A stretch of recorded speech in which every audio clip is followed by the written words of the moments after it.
Total Human Optimizers. We are here today with a man who needs no introduction, Mr. Travis Barker. What's going on? Welcome to the podcast. Oh, thank you, man. Good to be here. Yeah, definitely. So you got wood on the ceiling. You're rocking it. That's how Yeah. rock stars roll. You don't just put it on the floors. You put it on the ceilings. Put it on walls. That's Yes, what we're sir. doing. I like it. I like it. So we actually got introduced because you started swinging around some of our monkeys. Was that how it first started? And then got introduced to some of our product line, and we've been kind of loosely in touch for a couple years now.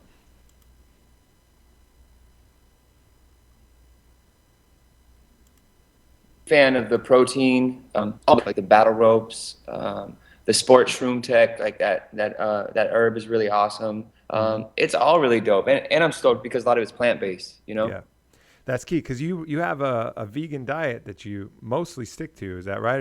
Are you on it full time now or?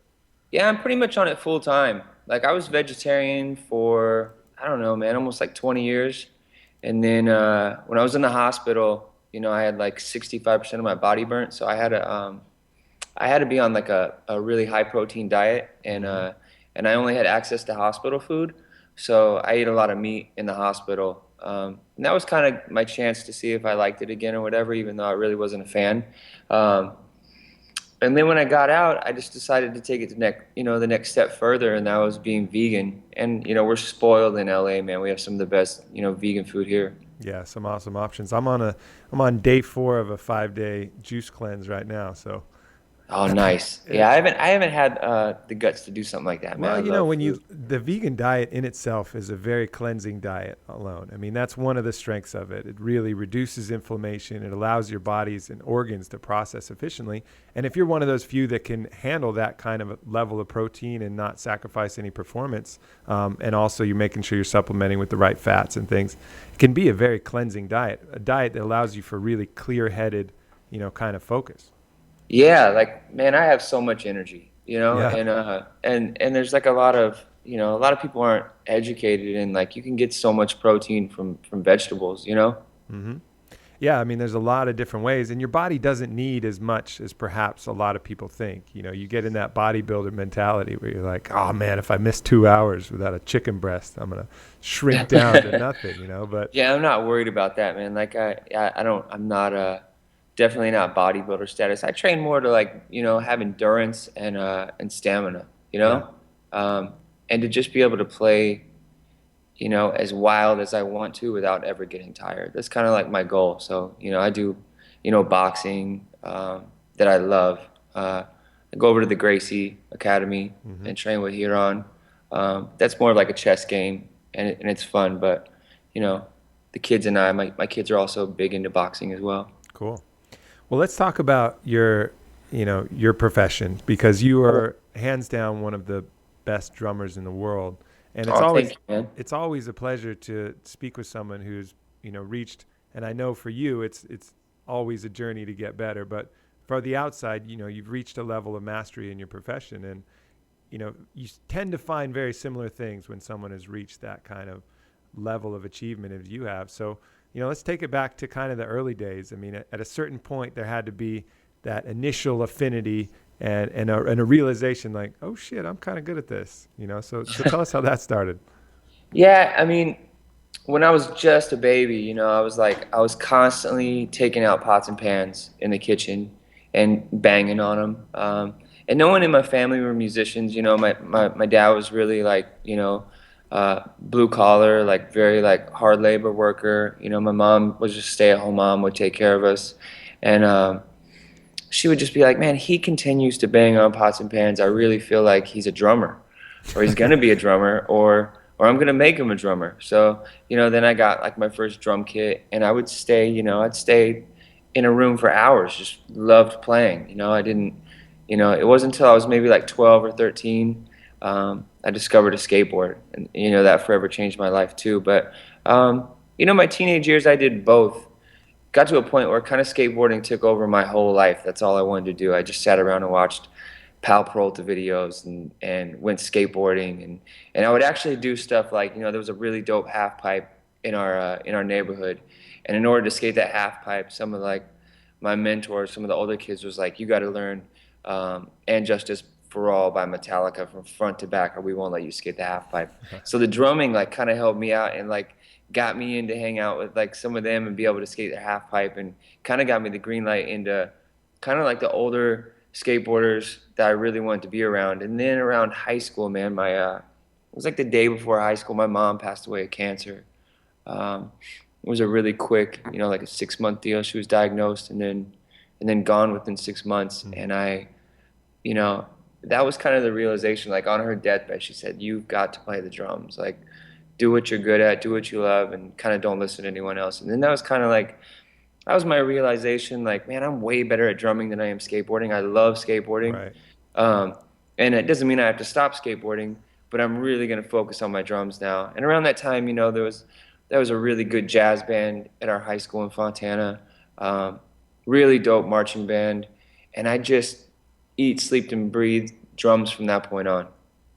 When you say eat, sleep, and breathe, I mean, I think some of us, who haven't, been on a path as focused as yours, we think of that like, oh yeah, probably, played it an hour, thought about it a little bit, but talk about actually what that meant to you, because I've seen that in many different avenues, and it looks a lot different than what we're used to. Yeah, it would be like, wake up in the morning before I go to school and rehearse.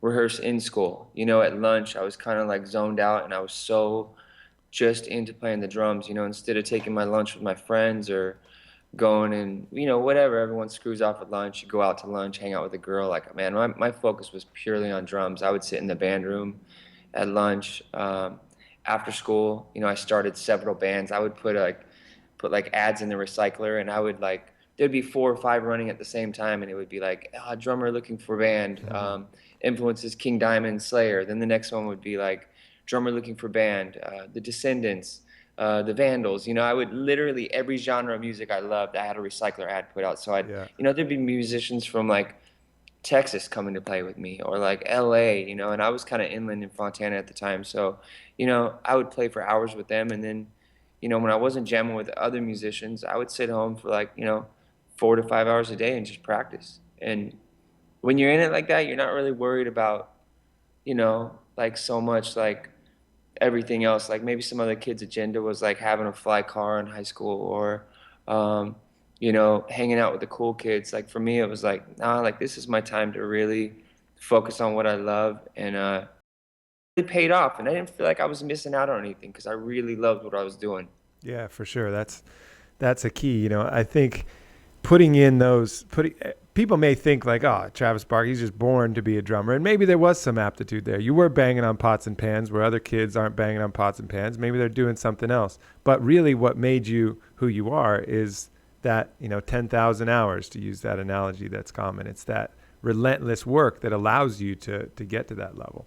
Yeah, and nothing makes up for it. To this day, I'll be practicing at the house, and my kids are like, "Dad, what are you practicing for? Like, you have a show coming up?" And I'm like, "Nah, I'm practicing. Like, this is what this is what I do." I have like a passion still, however many years later, to still be better and still take it to the next level. And I love what I do. It never ever feels like work. Whether I'm at the studio or I'm on tour, it's just you just you really really fall into like this path of being the best you can be. It doesn't matter what everyone else is doing and what you've already accomplished. To me, like I'm going to be learning and growing for the rest of my life. Totally. We have at our headquarters here in Austin, we have a racquetball court in the headquarters, and in Austin happens to live one of the most successful athletes in any sport ever. His name's Kane Wasylenchuk, and he's a racquetball player. He hasn't lost in 7 years. Has won like 8 world championships in a row. Pretty much the most dominant athlete in competitive sports. And I Wow. watch him, and he literally hasn't even come close to losing in years, playing against the best in the world. And he'll go in, and he just shows up, and he brings 6 balls into the court, and he puts his headphones on. And for 4 hours, he hits the same shots over and over, getting the corners, working his backhand, working his serve. 4 hours by himself in the racquetball court until he breaks all 6 balls. That's when he knows like he's played enough and he's ready to walk out. But even at that level of dominance, he still has that drive. And I think that's one of the characteristics that I've noticed from people such as yourself that have reached such a pinnacle.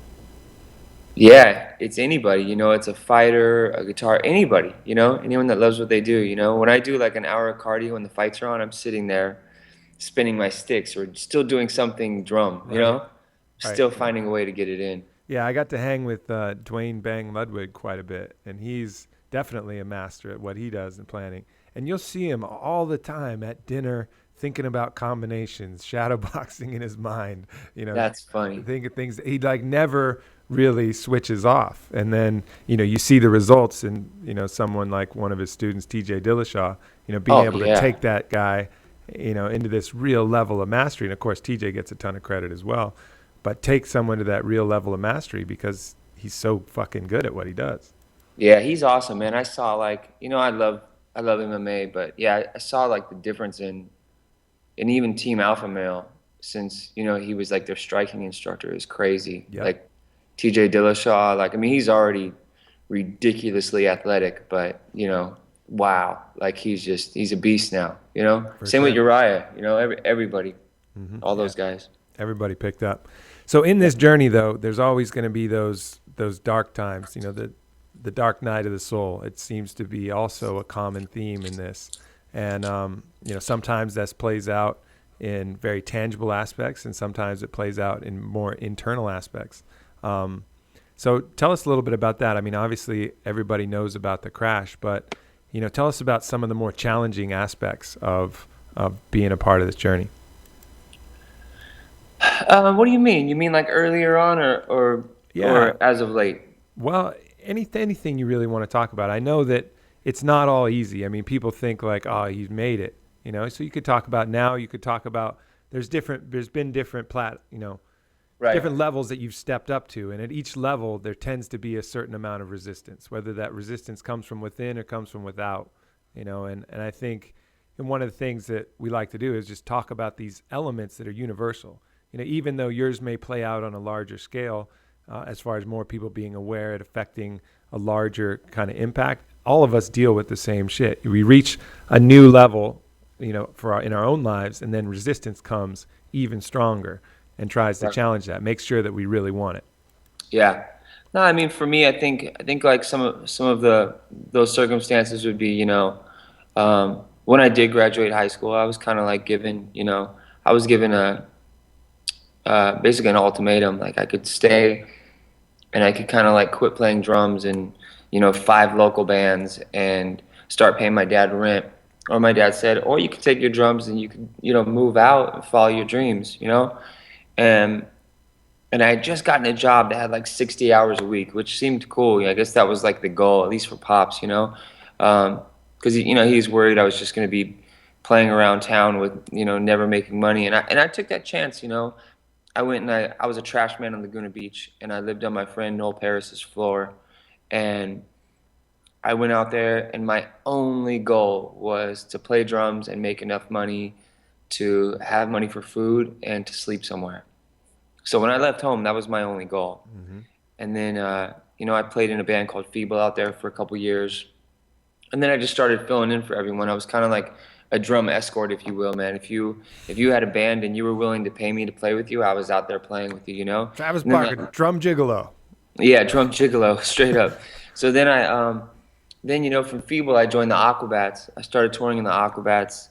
And then while I was in the Aquabats, we were opening for Blink 182. And there was a night, and I have no money. I have no money while I'm living in Laguna Beach. I'm just, living paycheck to paycheck. Enough, like a bowl of rice would last me all day. Um, and then toured with the Aquabats, which was super awesome, man. Those guys are great guys.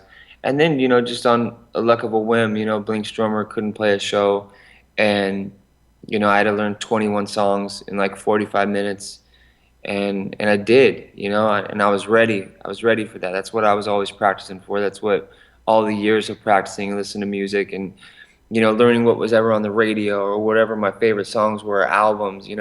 Um, you know, 3 weeks later, they were asking me to be their drummer, and the rest is history. But there's always been setbacks. After after my plane crash, I had my whole entire left hand was numb, and I was already playing, I was already rehearsing with that. But after surgery, they were always saying, I'm not sure if you're going to be able to play the same. You have so many grafts on your right foot. I don't know if you'll have like the mobility in your right foot that you normally had, but those were all kind of things like I physically had my hand, and I didn't care if it was numb. I was gonna figure out how to play regardless, Hmm. and I did. I got surgery after surgery, but I didn't so much look at anything like any of my restrictions or things that were gonna hold me back or even acknowledge them. I just had the desire to move forward because I loved what I did. Yeah, that makes a lot of sense. And your initial point of being ready for when that moment comes, I think a lot of people get discouraged because you put in the time and your break doesn't come. It's not a linear progress. It's like you're working your ass off, you're working your ass off, and you see very little things happening externally. And then, Yeah, but and what I you're doing think is getting ready. don't have such high expectations either. Like, I always did it because I loved it, and almost as a kid, like I almost felt like, I mean, it would have been nice. I always thought, man, that would be really dope if somehow I was playing in front of thousands of people, or I made enough money to eat, sleep, and whatever, live somewhere playing the drums. But my goal was never like, yeah, I want to be rich, I want to be famous, I want to be, it was like, no, I just want to find a way to do what I love and somehow get paid for it. That was my only goal. So when I surpassed that times 100, it was like, whoa, and I came from nothing. I didn't have you know, we didn't have money. My family didn't have money, but that didn't stop me from dreaming or just doing what I love. Because like I said, my expectations were never that high, but I just knew I wanted to be the best I could be, and I still want to be the best I could be. I'm always striving to get better. So it's just never ending, no matter how comfortable or how famous you are or how successful you are. The passion to to play the drums for me has never decreased. It's never gotten smaller. It's only gotten bigger and more passionate. Do you have tangible like ideas of things that you want to accomplish, whether it's a particularly challenging a level of mastery in the technical proficiency, or is it musically based? You want to create songs that do this, or what are some of the goals that kind of keep you fired up? Yeah, I mean, I have both really. Like I put out my first solo album and where I just featured, all my favorite MCs and rappers, from, Lil Wayne to RZA to Beanie Siegel, Bun B, just tons of, people. And my goal then was to make an album with all live instruments and live drums, and I did. So I'm on my second time around. I'm just starting up, gearing up for my second solo album, and it's the same thing. It's like kind of rethinking hip hop and rethinking music in an age where everything is so overly produced with electronic music. Hmm. So that's something I always mess with. I'm left-handed, so another thing is like growing up, like would have been open, but actually turned around like this. But the jazz instructors and in school, they were like, "Yo, you're left-handed. Sorry, like learn how to play right-handed, or you can't play the kit because we're not going to take the time to switch the kit around and do all this other stuff." So Hmm. as I got older, I've always tried to be like, as strong with my right and as strong with my left, or as comfortable with leading with my right as I am my left. So that's something I constantly work on because at a young age, I was basically forced to play right-handed. Right. So there's always things, and that just makes me more fluent, having both hands exactly the same and having the independence to do both. You had to put that into work at one point. You got a foot injury in Australia, right? And had to switch up which foot you were playing with. Did I Yeah, hear about that? I was walking into a hotel and I had hella luggage on me, like, about 40 pounds worth, and I was running to the bus, just being a goofball, and there was like, like the old school beat up sidewalk where there's like an edge or it's lifted, and I end up falling and I get what's called a Liz Frank fracture where you break all your bones, your tendons, your ligaments. Damn. Um, so yeah, it sucked, and my tour manager was like, "It's okay, Trav." Like at the time, I smoked tons of weed, and he said, "Smoke a joint, Trav, and get the blood flowing. Start walking on it." So I do Walk that. it off. Tape Yeah, and go. it was terrible. So I'm like barely getting through an airport, and I look at him and I say, "Gus, man, this isn't right. My foot's really, really, really messed up, man. I got to do something." So we go to the doctor, and they basically tell me like, "You're screwed. Like you really need to go home and have surgery." But I was already in Australia, and I felt like we owed it to the fans. So that night, I got a double bass pedal, and I basically didn't use the right kick. I just used the left kick. Um, and I learned the entire set. Same thing. It was like 45 minutes before the show, and got through the whole set, learned everything with my left foot, and I did a whole tour like that. And for me, it was kind of like, that's a challenge. That's like a cool challenge. That's Hmm. like, rather than go, okay, I'm flying home and I'm gonna go get a surgery. It was like, nah, I'm here. Give me, some pain medicine and let me get through the next 30 days of tour. And I did. And Very it, much like a fighter's mentality. I mean, it's just you. Sometimes you have to pull out. Like it's something that you just can't deal with. But most of the time, you just bring what you got and you get in yeah, there and you get after it. I mean, tons of these stories of these champions, from Johnny Hendricks having a torn bicep when he came in and won the title, and all of these guys coming in and just being like, well, here's what I got today, and that's an extra challenge, but fuck it, I'm gonna bring it. yeah, you have to. I mean, what sucks more, like going out there and playing with a broken foot or sitting at home all summer? Like dwelling, going, fuck, man, I wish I would have stayed on tour. I wish I would have figured out a way. So I've always done that. I got wheelchaired out to my drum kit every night. I did a solo in the round, like in the middle of the arena every night, where they pushed me out when the lights were out, and I would get wheeled out in a wheelchair, hop up on my kit. It was like that's the Would stuff people that. just go crazy when you did that? I mean, they had to go nuts. Oh yeah, I mean, some people. What was cool? This is cool, and it sucked. Is a lot of people were just like, "Oh, I didn't know Trav had a broken foot." So that's cool. That's a really good compliment. Yeah. But at the same time, they didn't realize like, yo, I did the whole tour being wheeled around and gimping everywhere. But like I said, it was one of those things, man. Like it felt awesome. And the same thing happened a little later. A little later on in my life, I had so many of these injuries. I had developed what would be like a painkiller problem, and it made all my bones really brittle. So same thing happened when we were filming a video, and I actually got stress fractures all on my arm, and I broke my arm. So they ended up putting me in a cast, but the same thing happened. I had a tour. So what I did is I got a trigger, and I basically used the trigger from my left hand, and my left hand was in a cast, and I would play the trigger. My snare was basically my left foot.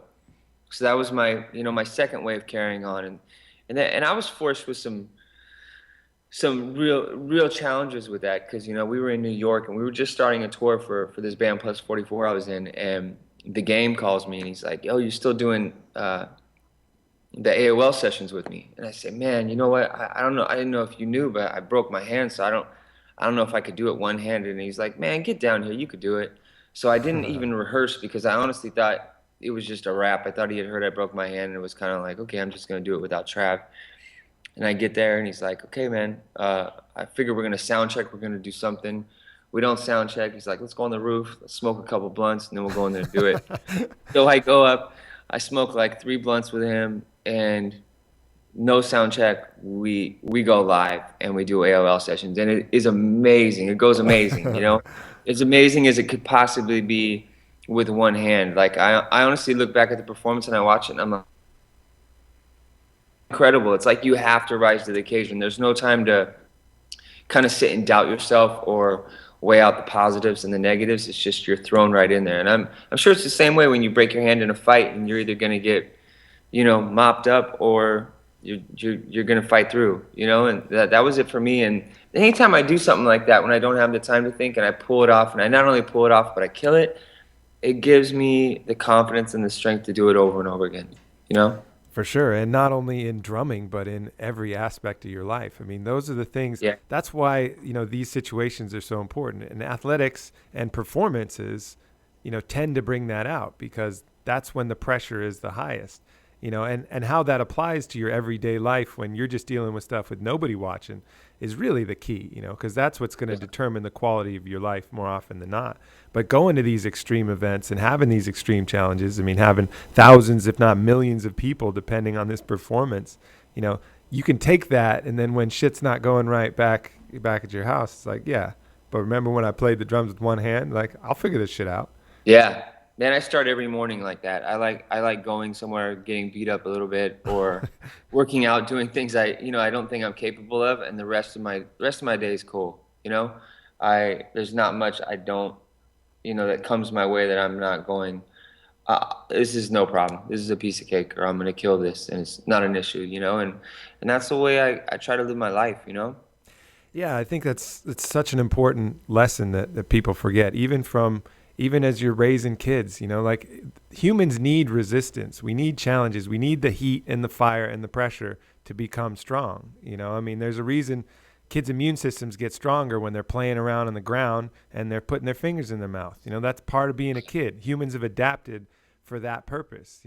It's good Yep. to be out and exposed to cold temperatures and hot temperatures. We aren't meant to be in 72-degree weather our entire life. It's okay. Yeah. Those things make you stronger. Yeah, if you're already sick or if you're already really weak, maybe that's not the right time to add stress. But if you're healthy, you should challenge yourself to push what you're capable of, because that's how we respond. That's what working out is. It's tearing down muscles so they get stronger. And that Absolutely. philosophy applies to life, applies to health, applies to everything, really. Yeah, I mean, for me personally, like lead by example. My kids witness it every day, with me. So, that's like it's a big goal, man. There's not much God's gonna give you that you can't handle. That's it. Because we carry a little piece of that divine inside us. That's the big secret. I mean, it's all there. We have that creative force within us. It's imbued within us, and so tapping into that using belief, and it really is true that what's possible for us is far beyond what we can even imagine. Yeah. So going back to music for a moment, you were talking about live accompaniment, being what you're most into right now. And I heard you do a set, actually, it was maybe 2 years ago, with Steve Aoki, and you guys combined just killed it. And there was some real magic that happened from the combination of you layering in the live drums with the electronic music, and that formed a really strong synergy. And it seems like that, to me, that's the direction that music is going and should go, even with people now layering in saxophones with electronic music and kind of bridging the gap of those elements. Is that what you see as really the future? I mean, I hope so, or at least it's the future for me. And I think that, like, it's interesting. Like, that's what anyone's come to me for within music outside of punk rock or rock music.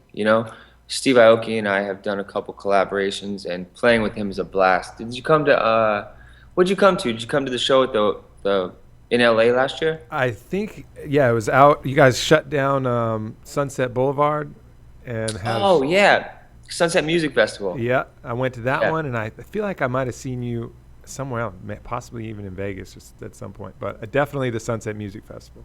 Yeah, I mean, there's something with live instruments with any kind of music that add another level of dynamic and energy to a track that's just cluttered with electronic sounds, Hmm.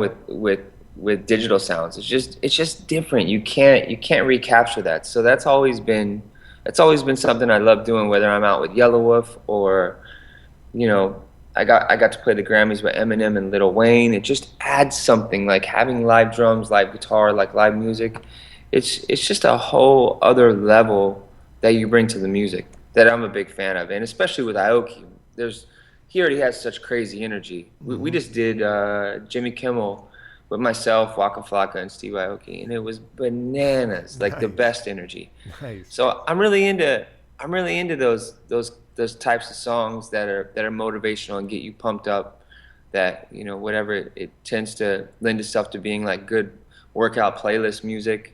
Like my song "Let's Go" that I did with Yellow Wolf, Busta Rhymes, and Little John. That was like that made people go nuts. That became like a gym anthem. Like Travis Brown walked out to it one time, and it Hmm. was it was that was a defining moment for me. But I like music that gets you riled up. Maybe you drive a little fast. Maybe it makes you Yeah. want to hit somebody. I don't. And I'm not condoning hitting anybody, but it's those tracks that get you fired up.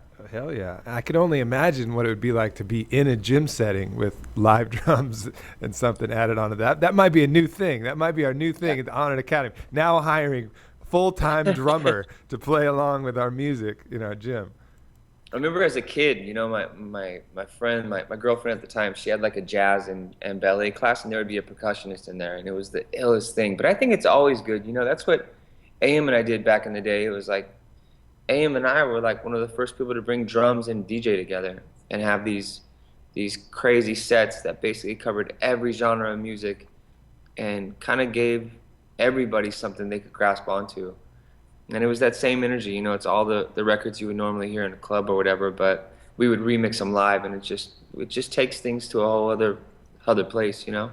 For sure. And even if you look at some of the older martial arts traditions with, some of that live music accompaniment, whether it's, if you go to Thailand, I've been to Thailand and been to Bangkok for some of the Muay Thai fights, and they got a funny little instrument. I have no idea even what it looks like, but you hear it in the fights. It's like ding, ding, ding, ding. It's this kind of high pitched thing. And then that adds, and it plays kind of throughout, and it adds so much to the atmosphere of that Yeah. experience, because you're hearing that, and then you're hearing the people betting, and then of course the action in front.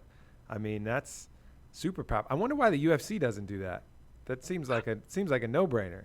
That would be the dopest, you know? Yeah. And even like hearing walkout music gets you riled up when you know it's their walkout music. And just music's amazing, man. How it really it does something to the soul. Like I love music, man. It does so many things for so many different people. Yeah.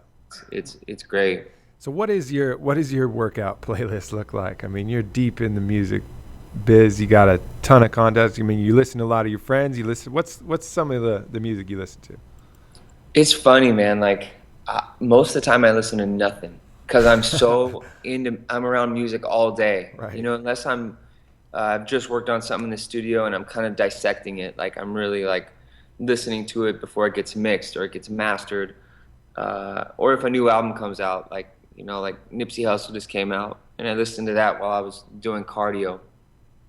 But most of the time, I listen to nothing. I'll do battle ropes for 30 minutes and listen to nothing, and it just gives me time to think and just clear my head. When I go running, I don't listen to anything. I'll put my timer on, get a hoodie on, and I'll go running for like an hour and 20 minutes listening to nothing, just kind of like paying attention to my surroundings and just being present. And Yeah, your breath. it's kind of therapeutic in a sense. A moving meditation of sorts. Yeah, that's kind of my zone. I'm around so much, music all the time and noise. It's really nice. Obviously, if I'm sitting in a workout like at the boxing gym I go to, Tony Jeffries over there, they'll always have music going, and it's just background music to me. Hmm. So Yeah, for me, I'm the opposite. I generally don't listen to music all day until I'm really relaxing or working out. So that's like the big treat for me. Is like when I right, know I have good music that I haven't just played the hell out of and that's ready to go. I'm extra fired up in the gym. right. That's like I get to listen to my music now and get after it, and that's a treat. And then at home, if I'm gonna take a bath or something like that, oh yeah, I got that new Odessa album, which I'm vibing on for that. Sorry, I had to open the door for somebody. That's all good. We like real life on it podcast. We've had Hey, we've had a man, streak. I'm just A taking it lot of as it real comes. life I've is actually never done a Skype with anyone for an interview. I've done like Cisco one time. You familiar with that? There was like a rapper, and then there's like a software company. That's all No, I know. not the rapper with the bleached hair, but the software company. Where Okay. it almost looks like you can touch the person there right in front of you. I did that one time, but I've always like I've always preferred to do any kind of interview in person. So Yeah, I don't know. There's always like a disconnect. I agree. But with this, I love your guys' product, and I've paid attention to some of the podcasts, and I love the Appreciate that. supplements. So this is new for me. It's actually my first one. Well, we definitely appreciate it, man. So No, what's man. what's your battle rope kind of regimen? I mean, 30 minutes of battle rope sounds like climbing Mount Everest to a lot of people, because 3 minutes of battle rope will kick a lot of people's ass, including myself. You know the new red battle rope, the red and black one? Oh, of course we do. That's like the biggest one, right? That's the biggest one. That one was really hard, man. I would go through 5 to 10 minute increments, and then I will Damn, build up for an hour. that's The that's yellow and intense. black one, I could go 15, 20 minutes at a time. The And yellow and and black one's just your bitch. I mean, you just own that one. what'd you say? The yellow and black one's your bitch. I mean, that's Yeah, it's a lot easier. But the red one is just. But there's nothing. There's honestly nothing when I'm getting ready for a tour where I'm going to play 2 hours a day. there's nothing I can do to get my arms ready besides battle ropes, boxing, and actual playing. And I'll get really huge drums, like bigger than I'll play on tour, really huge cymbals. I'll dead everything so there's no bounce, and that's kind of how I prepare my body to just be able to do whatever I want and play however I want and not get fatigued. But the battle ropes are like key for me, and it's really changed the whole program, because I don't like just sitting around lifting weights. Mm-hmm. It's fun. I'll do it. I actually been doing it like 3 or 4 times a week right now, but I prefer endurance and cardio based training at least half of the week, and the battle ropes are kind of my jam. It's what I love. So I have my own regiment, that I learned from different gyms that I go to, but I'll also just look at battle rope exercises and kind of learn.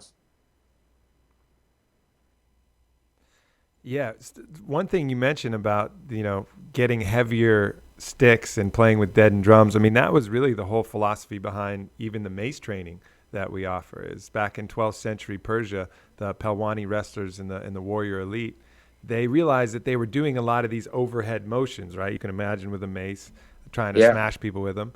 And they realized that if they did that with a heavier implement than anything that they would possibly ever swing in battle, they'd be quicker and stronger in battle doing it. And that's like the origin of some of this mace and club training was like, oh yeah, maybe if we do this with a 30-pound implement, then when I'm swinging this 3-pound implement, I'm going to be way better.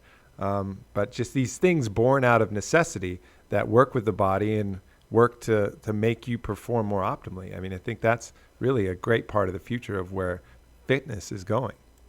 Oh yeah, I mean there's certain things like there's just like warm up exercises or like marching exercises, like simple things like 8 on a hand. And I can do those with the ropes, and there's nothing like I don't always play like very controlled and kind of like on like if it was a level of 1 to 10, I never play it at 2. It's always 10 and peaking, and I like being there, especially with some of the music that I play. So those ropes, like that's the only thing that does this motion, Mm-hmm.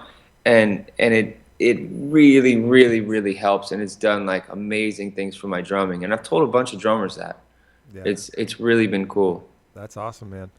So if we had we're about to wrap up here, but if you had to give like, one, some insight into, kind of what it's been like to be in your shoes. I mean, you're a rock star, I mean, and it had to have some fun, some challenges, and some things you learned along the way that you could kind of close off with, or maybe hit one of each of those. I mean, what's been kind of some of the best experience of being part of that? What's been, some of the most challenging experiences, and what's some advice you could impart in closing? Um, I would say have fun, but don't have too much fun. Um, you know, I'm happily like 2 years sober now, Mm-hmm. and I very much was caught up in the thick of it. And I wasn't sober from the time I was 18 till a year, 2 years ago. So I think everything in moderation. Have fun, but don't. Too much fun can lead to really really scary things. Um, love what you do, you know, find something you love, find a way to get paid for it, and enjoy yourself. Um, and man, that's really it, man. Just do what you love, man. Be passionate about it. Work hard. Don't expect anything in return. Do it because you love it. And I honestly feel like really, really, really great things will come. I think that's about as good advice as anyone can give, my friend. Yeah.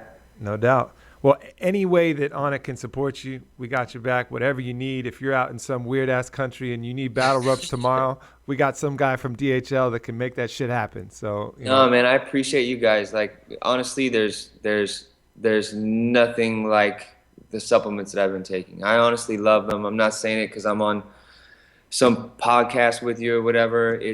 They're amazing products. When I run out, life sucks. So I really, really love this stuff. Keep making dope shit, man. Keep making cool things like battle ropes and all the kettlebells and everything. And shoot, man, I appreciate you guys. likewise, man. And we'll do that. And at some point, we'll sync up and I'll chat with you and maybe we'll come up with some ideas together and figure out some Cool. other cool shit. All right, man. Travis, thanks a lot, my friend. We will Yeah, catch man. up soon. Peace.